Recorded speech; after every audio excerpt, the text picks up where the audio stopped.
ಇನ್ನು ಈ ಅಶ್ಲೀಲ ವಿಡಿಯೋ ಕೇಸ್ನಲ್ಲಿ ಪ್ರಜ್ವಲ್ ರೇವಣ್ಣಗೆ ಫುಲ್ ಡ್ರಿಲ್ ಮಾಡ್ತಾ ಇದ್ದಾರೆ ಎಸ್ಐಟಿ ಅಧಿಕಾರಿಗಳು. ಈಗಾಗಲೇ ಎಸ್ಐಟಿ ಕಸ್ಟಡಿಯಲ್ಲಿರುವಂತಹ ಪ್ರಜ್ವಲ್ಗೆ ತನಿಖೆ ಮತ್ತಷ್ಟು ತೀವ್ರಗೊಂಡಿದೆ.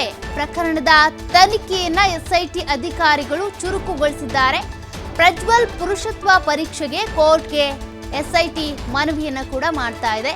ಈಗಾಗಲೇ ಪ್ರಜ್ವಲ್ ತನಿಖೆಗೆ ಸಹಕರಿಸ್ತಾ ಇಲ್ಲ ಅನ್ನುವಂತಹ ದೂರು ಕೂಡ ಎಸ್ಐಟಿ ಅಧಿಕಾರಿಗಳಿಂದ ಬಂದಿರುವಂತದ್ದು. ಹಾಗಾಗಿ ಪ್ರಜ್ವಲ್ ರೇವಣ್ಣ ಪುರುಷತ್ವ ಪರೀಕ್ಷೆಗೆ ಕೋರ್ಟ್ ಗ್ರೀನ್ ಸಿಗ್ನಲ್ ಕೂಡ ಕೊಟ್ಟಿದೆ. ಇಂದು ಬೌರಿಂಗ್ ಅಥವಾ ವಿಕ್ಟೋರಿಯಾ ಆಸ್ಪತ್ರೆಯಲ್ಲಿ ಪರೀಕ್ಷೆನ ಮಾಡಲಾಗುತ್ತೆ. ಈ ಹಿಂದೆ ನಾರ್ಮಲ್ ಆಗಿ ಮೆಡಿಕಲ್ ಟೆಸ್ಟ್ ಅನ್ನ ಮಾಡಲಾಗಿತ್ತು.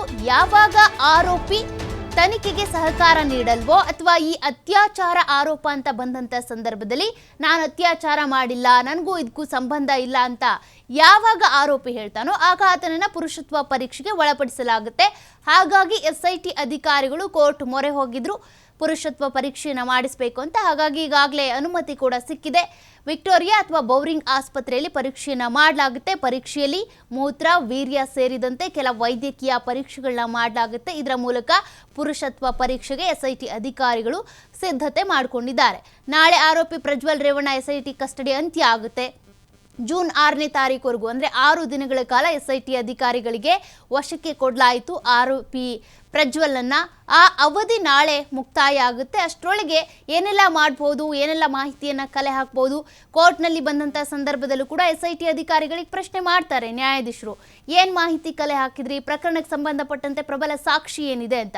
ಹಾಗಾಗಿ ಏನೇನು ಮಾಡಬಹುದು ಸದ್ಯಕ್ಕೆ ಪ್ರೊಸೀಜರ್ಸ್ ಅದನ್ನು ಮಾಡೋದಕ್ಕೆ ಅಂತ ಪುರುಷತ್ವ ಪರೀಕ್ಷೆಗೋಸ್ಕರ ಈಗಾಗಲೇ ಅನುಮತಿ ಪಡ್ಕೊಂಡು ಇವತ್ತು ಪುರುಷತ್ವ ಪರೀಕ್ಷೆಯನ್ನು ಕೂಡ ಮಾಡಲಾಗುತ್ತೆ.